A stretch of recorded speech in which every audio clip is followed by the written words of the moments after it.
2026 தேர்தல். திமுக கூட்டணி 42 முதல் 45%, அதிமுக 28 முதல் 31%, விஜய் அணி 12 முதல் 16%. இதுதான் ரிசல்ட். நடந்து முடிந்த 2026 சட்டமன்ற தேர்தலில் திமுக கூட்டணி 42 முதல் 45% பிடித்து வெற்றி பெறும் என ஸ்தலத்தில் பரவி வருகிறது.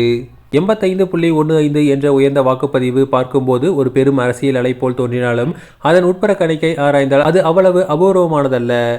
வாக்காளர் பட்டியல் திருத்த நடவடிக்கையில், அதாவது SIR மூலம் கணிசமான அளவு வாக்காளர்கள் நீக்கப்பட்ட பின் பழைய 70 முதல் 73% வாக்குப்பதிவு இன்று இயல்பாகவே 82 முதல் 83% மாறும். இதனால் இப்போது பதிவான 85% என்பது அசாதாரண அரசியல் வெடிப்பு அல்ல, ஒரு கணித ரீதியான சரி செய்தல் மட்டுமே என தெரிவிக்கப்பட்டுள்ளது. ஆனால் அதை மறைத்து விஜய் வந்ததால் தான் மக்கள் வெள்ளம் என்ற கதையை உருவாக்க முயற்சிப்பது அரசியல் கற்பனைக்கு உட்பட்டது, யதார்த்தத்துக்கு அல்ல. அடுத்ததாக, இந்த தேர்தலின் முடிவை பற்றிய கணிப்பு, தற்போதைய தரவுகள், தரையில் கிடைக்கும் தகவல்கள் இவை அனைத்தும் ஒன்றையே சுட்டிக்காட்டுகின்றன. மு.க. ஸ்டாலின் தலைமையிலான திமுக கூட்டணி மீண்டும் ஆட்சியை தக்க வைக்கும் வாய்ப்பு மிக அதிகம். இது நேரடி போட்டி அல்ல, பல இடங்களில் நேரடி நடைபயணம் போல மாறியிருக்கிறது. இந்த தேர்தலில் விஜய் 10 முதல் 15% வாக்குகளை பெறுவது சாத்தியம். அது ஒரு ஆரம்ப வெற்றிதான். ஆனால் அதே நேரத்தில் அந்த வாக்குகள் பெரும்பாலும் அதிமுகவிலிருந்து பிரிந்தவை என்பதால் அந்த அரசியல் விளைவு, அதிமுகவின் சரிவு, திமுகவின் உயர்வாகவே பார்க்கப்படுகிறது.